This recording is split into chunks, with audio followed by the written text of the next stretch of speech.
Well, welcome everyone to another episode, actually episode 5 of Real Football Podcast, World Cup and International Cup Fiascos, a time-honored tradition. My name is Bassam Haddad, and I'm being joined by my co-host, Matt Attenberry, and our special guests who will end up being co-hosts at some point. Let me just first say that I'm in Philadelphia now. Matt is in Virginia somewhere. Yep. And then Toma is in California.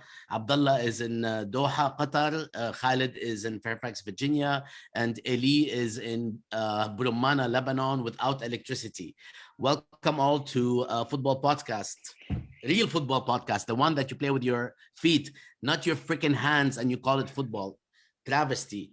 How is everybody doing before we hand it over to our Sheikh, Matt? Doing great. I'm excited to be part of this episode, especially after watching Liverpool. Unfairly. That was not really a penalty, but we'll come back to that later. Right, we'll talk about it. I don't disagree. Abdullah. Doing okay, although Madrid are about to drop points here. They're just playing right behind me, but I guess they're making the league more interesting in Spain by keeping it closer, unlike England, where Man City's run away with it. It's an altruistic affair. And Toma, ahlan wa sahlan. Hi, thank you for having me. I guess we lost Elie. We lost Elie, but I'm sure he'll come back. Electricity. Yeah. Matt, it's all yours. Lead us into the adventure. Yes, and what's notable about the time-honored tradition of fiascos is that this is not unusual. People in the media, particularly The Guardian, The Times, pretty much name any British newspaper worth its salt, have been treating the current World Cup host like it's some sort of aberration from the past, when really this sort of what I will politely referred to as political shenanigans is not unusual. It's normal. And that's one of the things about the World Cup that often gets overlooked, is that this sort of political backplaying, it's like playing super defensive football. It's like parking the bus with Mourinho. This is normal. And it's been normal since 1930, when a lot of the European teams could not afford to go to Uruguay, the first host, because of the Great Depression. And then when the tournament was hosted in Europe in 34, the South American teams did the same exact thing, going on down the list. So this sort of politicizing of the World Cup, it's as integral to football as yellow cards and free kicks and Spurs conceding last-minute winners.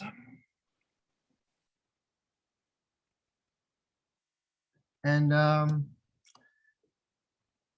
with that said, not all of it has been negative. The World Cup I think the first World Cup only had 12 teams, maybe 16. I think it was either 10 or 12. And as we've gone on in this great game, over the last 90 years that the World Cup has been an institution, it has been expanded to now 32 teams, and they're going to expand it to 48. So this expansion, which again has caught a lot of negative press for no good reason, is both normal and it's good for the game. So why, Matt, why are we having this title? I mean, why are we doing World Cup fiascos? Because we've got entire national teams wearing T-shirts to display activism, which activism is great, but if all you're going to do is wear a T-shirt, I need something more. Yeah, but that's not just World Cup, right? No, it's not unique to the World Cup. The European Football Championship attracts a fair bit of flack. AFCON is always interesting. And especially with COVID, the past Copa America was an unmitigated disaster. Okay, but right before we get to all these fantastic folks with us, so why are we calling it fiascos? Like, what are some of the fiascos that we can just start with? Well, the easiest one for me to recall, although it's not the earliest one in chronological history, is Argentina 78, where the Peruvian military dictator said, "We'll let you beat our football club 6-0 if you return over 13 political prisoners for us to torture and kill." Argentina then went on to win that World Cup. I shouldn't laugh. Wow. Yeah. Well, okay. Crazy. That's awesome. I mean, that's horrible. I was going to say, what's awesome about that? It just That's horrible. Yeah. Okay. Well, how do you want to proceed, Matt? Since we rely on you to move forward. So how do you like others to chime in? Would everybody like to address a story or something that they feel is part of what can be called football fiasco before we go to details, or World Cup fiascos? I would like to hear, if I may, I would like to hear about people's grievances with the current host. What are some of the issues that you see with the upcoming World Cup?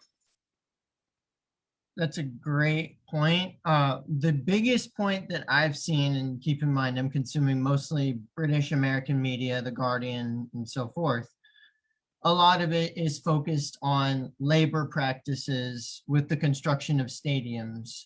According to unofficial figures, about, I want to say 4,500 workers have died during construction of these stadiums from being, quote unquote, worked to death. And I'm not denying that it has happened, but at the same time, that's a pretty big charge. So even as far as World Cup hosts go, Qatar has taken a huge amount of flack. And of course, I think the other thing that's intensifying it is that media is now so globalized that you can't hide things like that anecdote I shared about Argentina and Peru. That got hush-hushed, and for decades, that was hush-hush. Now everything is open, everything is in the air, and it is ugly. Yeah, that's like you said, that's a pretty big charge. Yeah, go. Sorry, Khalid. Because like objectively, I agree with your take on the rather unfair way to discuss this topic when it comes to Qatar and what it implies, especially in terms of racialized geopolitics. But at the very same time, there is, and I don't want to do some kind of whataboutism here, but like there is a historical problem with like international sports events, which are from a political and economic perspective. Their political economy is disgusting. It's always disgusting everywhere. Whether it is Qatar or China, it's always disgusting. All of them should be cancelled. If we are speaking as leftists, none of them is legitimate. That's the first point. The second point is there is nonetheless something specific with Qatar, is that it's the outcome of this process of commodification of football since the early 90s. And we end up with what is the most absolutely stupid international sports event that is going to happen in a country where you don't have the infrastructure to welcome fans. You have to build all of them, which is crazy from an environmental perspective. And then you have to get rid of them. I don't know how. So, I mean, Qatar, even if Qatar is very much like other examples, it is so extreme. And it's also made for one single reason, so some kind of like diplomatic or geopolitical attempt to legitimize Qatar as a global player, which honestly has nothing to do with football. So as a PSG fan, I'm very thankful for this attempt to legitimize Qatar through football, because it allows me to win some leagues sometime, not me, but my team. But politically, it is exceptionally disgusting. That's a fact. So that's my take on it. I mean, you want to talk about politically disgusting. When Brazil was constructing their World Cup stadiums, they evicted hundreds of thousands of individuals from, and I hate this word, but this is the correct word, they evicted them from shanties. So not only were already housing limited people in bad situations, the Brazilian government actively made it worse. And for what? To see Neymar crawl around on the floor and then German national team beat the brakes off of them. That was quite fun, actually. If there is So- one thing to remember from this World Cup, it was quite fun as a game, as somebody who is not a fan of Brazil. It's the most bizarre game of football Except that- I've ever watched, and I watch Spurs except that semi-weekly. Germany won. By the way, I'm really sorry, Matt, that this was scheduled with your sort of consent and perhaps even decision making during a Tottenham Hotspurs game. No, So- that was the intention. That was in 100% intended. I have Why? run enough statistical analysis to know that Spurs pick up more points when I don't watch than when I do watch. And I want my club to win. So if I got to take the bullet and only listen on the radio or just be oblivious for 2 hours, I'm okay with it because I'm Tottenham till I die.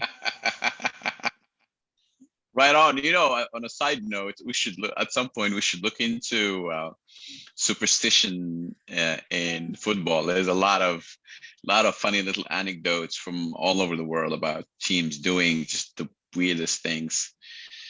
I mean, So I think I it have. was. Oh, go ahead. I was gonna follow up on the subject of World Cup hosts. What we might see from a political standpoint, us essentially evaluating, passing judgment on the political practices of these hosts, etc., versus the opinion of the masses of football fans around the world, and the huge feast and event that the World Cup is, and the joy and the sadness sometimes that it brings to people across the world. It's an interesting juxtaposition. I'd like to hear you guys' opinion on that. Well, I mean, for a lot of the history of the World Cup, it did not bring joy to the masses. And what I mean by that is it was a bunch of European and a bunch of South American, excuse me. The first sub-Saharan team to qualify was not until 74. The first African team to make it since the 30s was 1970 Morocco. To make it to the final tournament instead of just qualifying. Yeah. And, expansion of the World Cup started in 1982. Spain was the host. That was the first 2014 World Cup. In 98 was the first 32 team. And in 2026, they're going to expand it again to 2048 or to 48 teams. And I think that whatever my issues with the World Cup is or are, I think expanding it to be that inclusive, yeah, we're going to see some minnows get rinsed. That happens in every tournament. How many times have we seen Real Madrid batter some minnow from eeny, meeny, miny, mo, pick an Eastern European country by the toe, Belarus in in the Champions League or something, like 6-0 or something ridiculous. It's going to happen, but it's the growing pains of a truly globalized event and a truly globalized sport, which is why, amongst other things, the idea that former Arsenal manager having bad ideas, Arsene Wenger saying that we should have this tournament every 2 years is apoplectically stupid. Oh yeah, I mean, I think it is. Well, Abdullah, you and Elie have been spectators. I know Elie is trying to avoid the Qatar topic because he wants to go to the World Cup, but I think it's going to be okay. Yes. But I like the comment that Matt made about expanding the World Cup and about Wenger's proposal, which I think both of them are really not very good ideas to the game itself. Expanding the World Cup to 48 teams is going to dilute the pleasure out of watching the World Cup by itself. And the whole process of getting to the World Cup is an event that stands on its own. 32 teams, okay, that's acceptable, but I think anything more than that is going to dilute not only the value but the play as well and the level of play. Same thing with Wenger's proposal. Every 2 years, that is a way for them just to make money. That's a way for them to make money. and that's all it is. They're trying to find ways to make money instead of looking for anything else, whether it's the other leagues, the Champion Leagues or European League or African Cup Champion, South American League, whatever it is.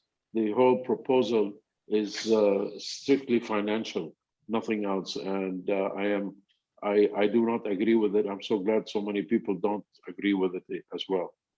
Thanks, Elie. So just to be clear, Elie is speaking from Lebanon and there's no electricity, so you cannot see his video. It's not that one of us is I don't know what that term is. I forget the term. What do you say when somebody's talking but they're not moving their lips? There's no ventriloquist here. No ventriloquist. Matt, what do you think? I mean, Toma, what do you think about this 48? I'm not as opposed to it. 48. That's politics. That's just about maintaining Infantino's grasp on the FIFA. Nobody cares. Nobody cares about the number of teams. The truth is, those who win the World Cup are eventually mostly Europeans or Latin Americans, mostly Europeans lately. And they are also the majority, the relative majority of those who go to the final tournament. So objectively, the best teams are either Latin American or European. And if you want to have the best teams, you need them to play. But you also need some kind of, justice in the entire process. So what do? Either you get rid of some European teams and you keep 32 teams total, or you keep all your 10 or 12 European teams, so you can have Portugal, France, Italy, the Netherlands, England, all of them. All of the big players who play the big European leagues. And in that case, you need to increase the total number of teams in order to bring some justice, have more African teams, more Asian teams, etc. And then you might argue that these teams are minor, that they are not interesting to watch. But as long as you don't give them a chance in this kind of global stage to prove that they might be able to compete, you don't really know if they are minor. We've seen with Ghana in the past that they could have been semi-finalists if it wasn't for Suarez. We've seen that Algeria was very able to compete with the Germans in 2014 when they crushed the Brazilians in a heartbeat.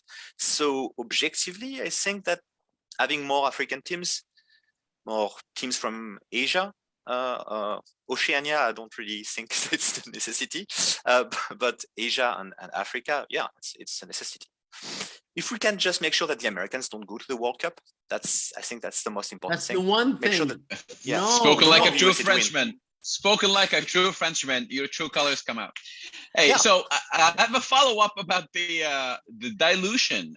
Why do we think that it dilutes the World Cup if there are more teams? I don't Why think, is that? Yeah, I don't necessarily agree with that. I mean, it's kind of like having, it's creating a situation where younger players and kids can watch their team and kind of, aspire to that. And it helps because in the end, like Thomas said, maybe, it doesn't matter because for now, at least the same teams are going to win.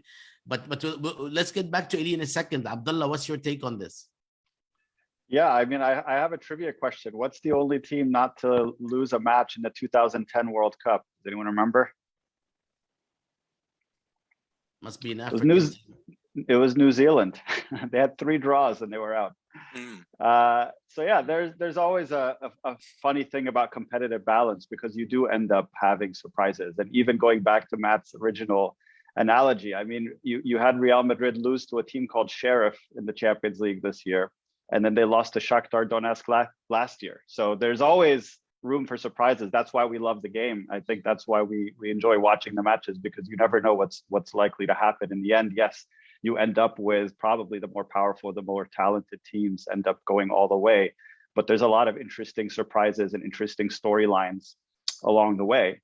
I do think that, though, to have a 48-team tournament versus focusing more on qualifiers and making the qualification rounds into more an event, I think that's really where the emphasis should be. But the problem is that's harder to commodify. And because these decisions are made completely with just financial interest in mind, so you end up with this massive mega event as opposed to saying, let's focus on the countries that are playing each other as part of the qualification round and seeing if we can't actually infuse a little bit more drama and sort of an event around the regional tournaments and the regional qualification matches, because that's really, I think, where most of the teams kind of leave it all on the line. A lot of them will make it, and as you said, I mean, in the first rounds, they're unlikely to go very far, or there won't be much surprises. Everyone's really kind of waiting for the next stages, and then doing it every 2 years, of course, is just a way to double the revenue from what it currently is. So that's purely a financial decision. And in terms of countries playing the role of host, I mean, I do think in this sense, the idea of Qatar not having enough of a football pedigree, and that was initially the reason back in 2010, if you remember, when they won the bid, everyone said, well, this is just their way of buying themselves into the tournament. But by that logic, I mean, no Asian country has enough of a football tournament or pedigree to be able to host a tournament. So what country would you have chosen in that regard? I mean, we've had it before in Japan and South Korea, not that they had that much of a history. The next one is going to be co-hosted by Canada. I don't remember the last time we saw the Canadians in a World Cup. So the idea of singling out one country because it doesn't have that history and isn't given an opportunity to develop that, I think that was also one of the reasons that was given. And so we need to have more opportunities for countries to start developing their sport internally. And I think what Qatar has done as a national team over the last several years, I don't know if anyone's been watching them in the Arab Cup or in the Asian Cup. I mean, they've been quite impressive. And a lot of this is very kind of homegrown in terms of developing local talent and trying to kind of also rely a bit on, you know, managers and international trainers coming in. And so there's been an attempt over the last 12 years to really build something of a footballing project, in addition to all of the other very obvious political, geopolitical, and strategic aims of this investment. I think, again, in some ways, what we saw with the World Cup in South Africa and in Brazil raised other kinds of critical questions about the expending of resources in countries where you have so much more deprivation versus, you know, going into wealthy countries where you don't have the same kinds of economic issues internally, and looking at that as a source of kind of economic waste and so forth. So there's always going to be these kinds of questions, I think, coming up in these tournaments. You're on mute, Matt. Matt, you are muted. All right. The other issue with having a World Cup every 2 years, besides the obvious cash grab, is what about the Euros? What about AFCON? What about the Copa America? The Copa America, I mean, at one point, and this was way before the World Cup, this was in the 1910s. They had 14 years. They had 11 Copa Americas. I know Bassam would be so happy if that was the case now. Otherwise, that way Messi would have more than one piece of international silverware that meant anything. But He's going to win. He's going to win in Qatar, and they're going to revise the 2018 World Cup so that Argentina will win with Messi holding the cup. It's all gonna happen. Just wait.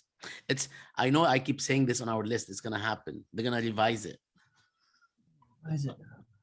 You make it sound like, okay, did France somehow beat Argentina with like hanging chads or something circa the 2000 Bush Gore election? Yeah, but that was Mbappe. That's it.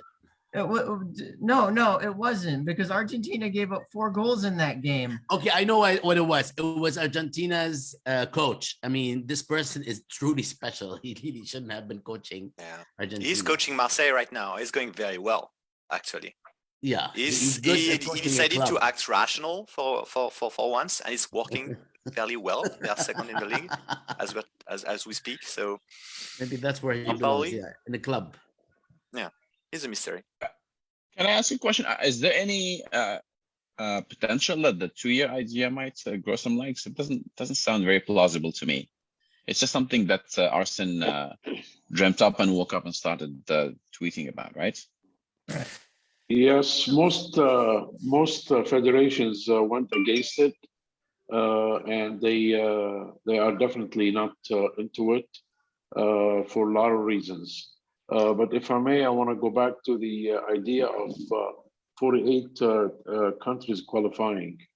I really, I do agree with Thomas that I think the allocation need to be adjusted. But 48 out of potential 207 countries that are eligible to qualify for the World Cup. Out of those 207, realistically, there is about 100 who can really make it, who have a chance, somehow of a chance to make it. So if we're talking 48, that's almost 50% of those of those countries who can make it, and that by itself dilute the whole qualification process. I am in for reallocating the World Cup for different areas. For the CAF, for example, for Africa they have 5, for Asia they have 4 or 5, and then for UEFA they have 13. I think that by itself is not something that is very reasonable. They What need about to reallocate better. what about the Matt? Since you know everything, would that change the length of time of the World Cup or not necessarily? It would depend. It may make, if they added all these teams, it could probably make it a week or 2 longer, assuming they don't want No way, everyone's. not 2 weeks. There's no need. I mean, right? Well, here's why. Assuming, and this is why I said 2 weeks, assuming they don't want everybody's hamstrings to resemble butter. Oh, You know, because, and this is one of mean the like- things that drives me like- crazy like about Dembele- international tournaments. like Dembele and Hazard. Okay, Hazard's been out of shape for 2 years, and Dembele has legs as bad as mine, but that's another story for another time.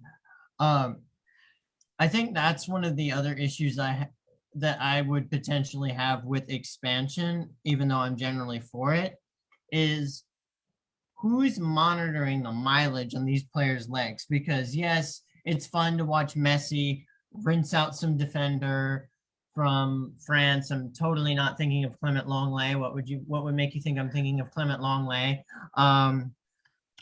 But these are people, these are real people. These are not just idols for us to watch entertain us. These are young men with bodies that will break down after heavy usage.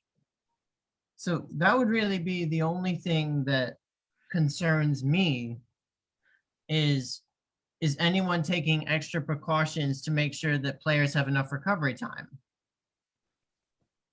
Khalid, I thought you had something on your wall and I rubbed my screen and it was my screen. I just want to let you know. Thank you for that insight, Bassam. So Matt, if you were running the FIFA, and I know this, we can have a separate show just for that. We need a couple of decisions since you're our chef. So yes or no for the 48 expansion? I probably know the answer to the second one. Yes or no for the more frequent, every 2 years? What would you say? Yes, on the 48 team expansion, provided England is forever banned. And no on every 2 years, because it came from an Arsenal manager, amongst all my other criticisms. And I cannot support anything to do with Arsenal. According to Right. Matt and Toma, England and the United States should not be in the World Cup. By the Which is way, funny I want the because England England in the actually- World Cup.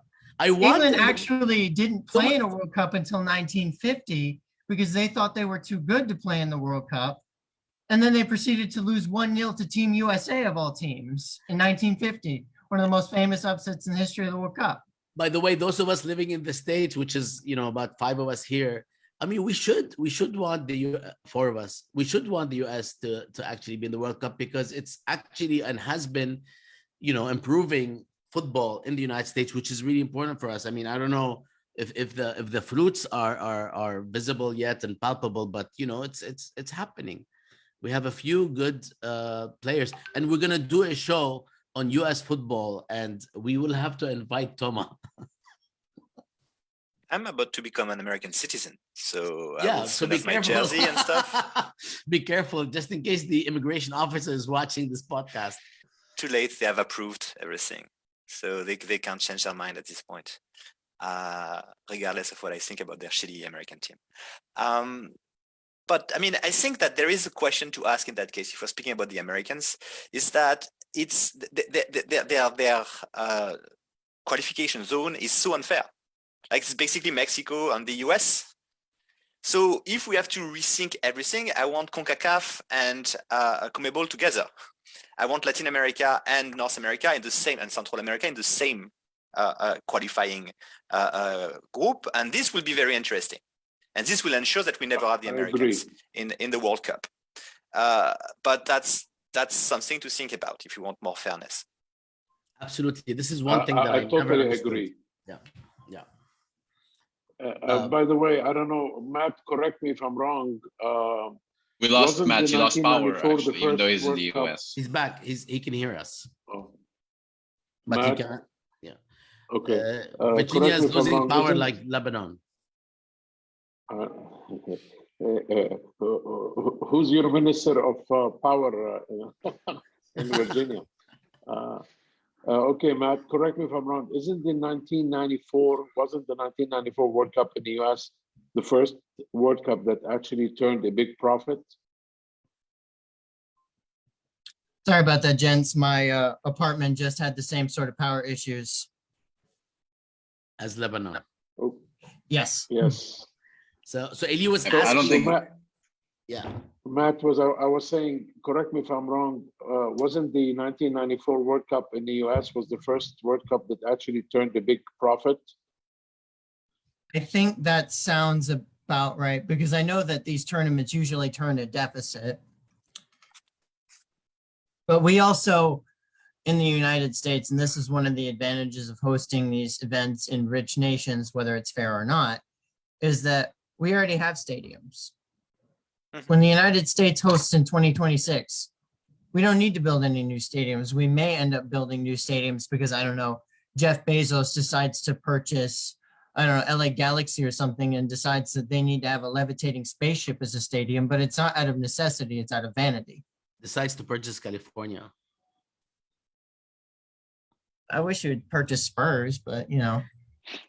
No, I'm talking about the States. Okay. Hey, is that a good segue to the purchase that happened in the biggest purchase that happened recently in the Premier League? I think so. I think we should begin moving to other topics, because the World Cup is, I think there's a lot we can say, but let's move to the gossip topic. This is my favorite part of the podcast. My favorite part is throwing shade at Clement Longley, but yes, Newcastle United were bought out by the government of Saudi Arabia. So they are basically now Man City circa 2008, 2009, when they thought Julian Lescott was a big signing. You mean Coutinho's not, or rather not, who is it that they just picked up? Kieran Trippier. Mr. Phantom Handball in the 2019 Champions League final. I'm still totally not bitter about. He's a La Liga champion, though. One of the best right backs in Spain last year. If he was not out of position, that handball would have never happened in 2019. I recently got out of a relationship because I found out the girl was cheating on me. Literally, my first brainwave was, yes, this hurts less than the 2019 Champions League final. I am being honest with you. Also, Abdullah, somebody wrote about the fact that they also bought Wood from Burnley, correct? Yeah, Chris Wood. The attacker, Chris Wood, and they paid double the price, and mainly so that they will take away their Burnley's biggest weapon, in hope that they will have less people to compete against as far as relegation. Yeah. I mean, in that sense, I guess they're in a much worse off situation than Man City. I don't know what Man City's place in the table was at that point, but the idea of Newcastle possibly getting relegated, which is a very real possibility, and then having to climb their way back to the Premier League is going to be a huge loss considering what was just paid. But as we know, this was not a purchase made for any kind of economic reason. It was purely a political and PR move more than anything else. Try as they might to hide the idea that it's the Saudi state, Matt, as you introduced it. This was clearly the investment fund that's supposed to be several degrees removed from the Crown Prince, but we know, of course, that given all of the reporting on this that's come out recently, that that's not the case, and that this is really an attempt to kind of sports wash the recent image problems that that Saudi Arabia has suffered. In a similar realm, if you, Thomas would probably recognize the Paris-Dakar rally that actually originated, used to go through Morocco. I used to watch those guys on the motorcycles through the Sahara. Is now being held in Saudi Arabia. Still called the Dakar. But Yeah. that's another huge global sporting event with huge viewership numbers that's also been purchased, taken over, however you want to put it, by Saudi Arabia. They've done I mean, WrestleMania And too. they're also talking. They're also. I'm sorry. They're also talking about. There were a couple of columnists who actually were discussing moving the whole African Cup to Qatar next time Qatar, because of organizational issues. well, I mean, I hope not. moving the Matt- African Matt- Cup of Nations Matt, I'm wouldn't sorry, be a you're bad idea down in this 1-0. instance. It wouldn't be a bad down idea to 1-0. move it to another African country because Cameroon is currently at a state of civil war. Well, yeah, but Qatar is not in Africa. I said another African country. That was my Yeah, okay. qualifier. I think last time they tried to do this, there was a problem because Morocco cancelled a CAN. So I wonder if when Morocco cancelled its CAN, it went somewhere else because of for Ebola reasons in 2014, 2015. It was some kind of like huge panic. And I think that it was a huge shit show when they had to cancel the CAN. Somebody had to step in. So they are used to doing it, like moving from an African country to another one. Then in terms of image, it's terrible for everybody. And given the fact that Cameroon has been kind of waiting for this one for a very long time, it will be a huge blow to, Cameroonese national pride. And well, not that I'm especially invested in Cameroonese nationalism, but that would be tough.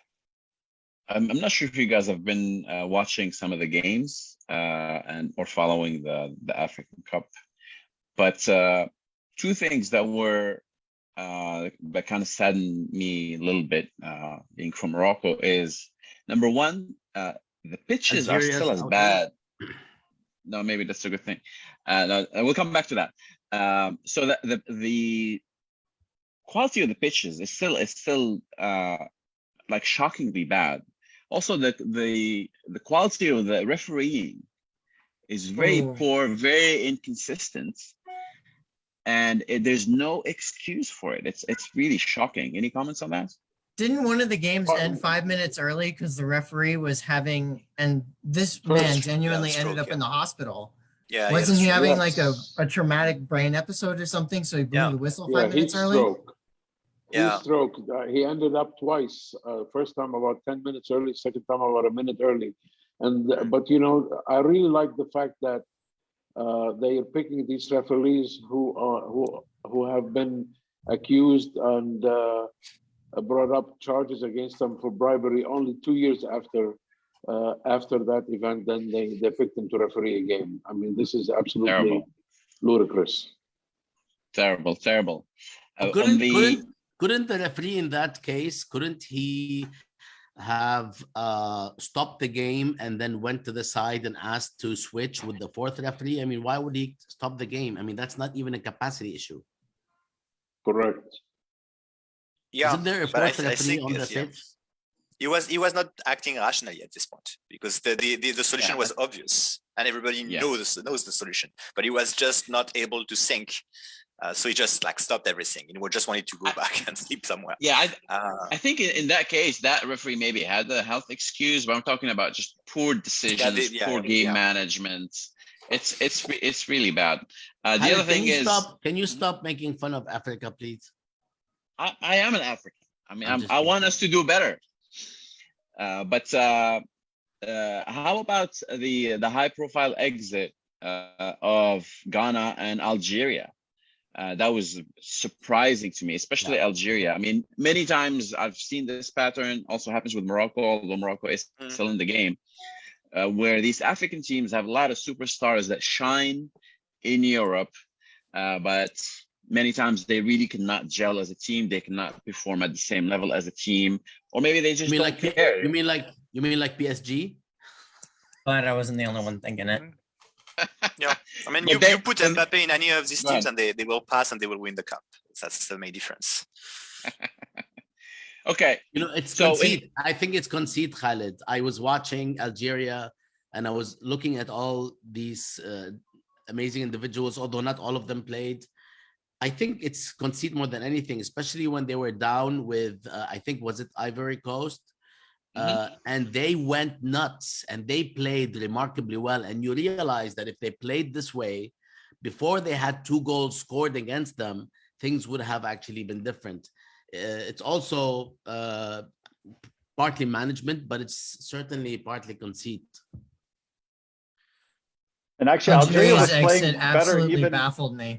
When I saw that headline, I had to refresh my computer a couple of times because I'm like, this cannot. Algeria got what? Are you really sure? They were playing so well just a month ago in the Arab Cup. So that's what's so surprising. And in fact, at that point, they didn't have Mahrez. They didn't have a lot of their kind of more high profile names, and they played really amazingly well. I mean, they got a little bit lucky too in that one, but they had some amazing play. And it was really disappointing. I mean, the only thing you can think is maybe they were burnt out to have 2 back-to-back tournaments, international tournaments, in such a short amount of time. It could be one factor. In the middle of the year, while you're playing in your leagues, Exactly. flying back and forth, that is insane in term of workload for an athlete. Then again, playing on like shitty pitches, and also, I mean, when you shoot 35 times and you don't score against Sierra Leone and what was the second team, Equatorial Guinea for Algeria. I mean, if you don't score, you cannot win games. So there is also a problem of like what is happening in front, and clearly the Buneja, for example, has not been very good with the team for the past 6 months. That's sometimes it happens. So poor form, but I mean, Sierra Leone and Equatorial Guinea might be considered to be weaker than Algeria, but when you look at the lineup of Ivory Coast, that's a very strong team. I mean, again, this is where you realize that African teams should be in the World Cup, and we should have more than 5, 6, 7 teams. You have Kessié, you have Haller, you have Aurier, one of your friends, Matt. So like very good, smart players who always make the right decisions. But no, this is a strong team. So that's not surprising that they can beat Algeria. Implied that about Serge Aurier. Serge No, he was Aurier in- making the yeah, I right know. decisions. Oh my Yeah, I know. days. He was in So- Paris before, and he's been kind of. I know. We're at 45 minutes. We promised ourselves to hover around 45 minutes. So unless there's a pressing matter for the World Cup, can we move to like one last sort of sphere, which is something that Matt suggested earlier, and it is the last hurrah for the generation of great players could be basically this coming World Cup. Should we discuss this a little bit, since I mean, my kit pretty much advertises that I'm wearing a Belgium kit right now. This is the last hurrah for the De Bruynes and Hazards in Belgium. I know there are other great players. I'm just picking a couple. but This also is the obvious, Messi. right? I mean, Messi, Ronaldo. Well, Cristiano may not make it. I Yeah, mean, he it's- might it's not even down make to Portugal and Italy, and it's already a tragedy that you only get one of those 2 teams to be there. And so Yeah, but if he makes it, It's Cristiano. He'll make it. for next time, wouldn't he be like 68? How old will he be next World Cup? 41, I think, if my math is right. Yeah, I'm just Yes, 41. I mean, just I've watched, and fun fact that of course I know about Cristiano Ronaldo. You know the club he scored the most goals in his career against? Spurs. For them, yeah, it makes sense. No way! Oh my God! Yes. Yeah, but they're losing 2-0 now. so Thanks. Needed So- that on my Sunday afternoon. There's a bottle of rum waiting for me. so basically, if we are going to look at this next World Cup as the last chance for so many of these players, can we just go over these players quickly? So we've got Messi, Ronaldo in Belgium. what you mentioned, De Bruyne and Hazard. Who else, folks? Why don't we start with Elie in case he gets cut off? I think we got those covered. We got those covered. I'm not sure about Neymar and his effectiveness definitely. 4 years from now. 4 years from now, how Really? if Neymar his mind's too? going to be into No, it he or not. said that it depends was on his his last mindset. World Cup. Okay, said who it else? in an Who interview. else? Khalid, anybody on your mind? Abdullah. Luka Modric. I mean, the best player of the last World Cup. Don't at me. But yeah, this is and he's playing his best. He's 36 and he's still at the top level. If you watch him week in and week out, it's incredible actually. Him pulling the strings for Madrid. Also, so he's another one. Muller from Germany. Muller. Yeah. I have a funny one. Germany, yes. Ibrahimovic. Wasn't he recalled to the Sweden? No, he's not leaving. I don't think he's leaving. Yeah. Zlatan's going to play until he's 50. He doesn't count. That's my pick. So yeah, that's gonna be so are we assuming that now that, I mean, if somebody wants to add a name or two, let's go ahead. If not, Benzema, that's Kane. Benzema is like one of the best players in the world. Kane? Yeah, Kane. So. Kane is a good one, yeah. Okay, well, before we close, let's talk about something positive. So in 4 years or 5 years, potentially, in 5 years, if these guys are gone, who do you think will be the topic of discussion? What 4 or 5 players would be the topic of discussion? Mbappe, Haaland, who else? I look forward to seeing Ansu Fati lead Spain to glory. Who else? He'll need a new legs, a new pair of legs for that. Because yes, exactly. I agree. I don't think he can hang. He's young enough to recover from his injuries, but another name. Vinicius. Vinicius, already the best Brazilian player in the world. Vinicius, that's a good shot. Will be cemented by then. And of course, England's next great white hope, Phil Foden. Paul Gascoigne 2.0. Yes, nice. Foden and Mount. Not Pulisic. He's not Pulisic. Hakimi's been blossoming too. Not with us. Unfortunately, he plays on the same wing than Messi, and that blocks him. That's terrible. That's just such a waste of a wonderful player. To have Messi like not running, not doing anything, blocking the wing all the time. It's like a waste of Hakimi's abilities.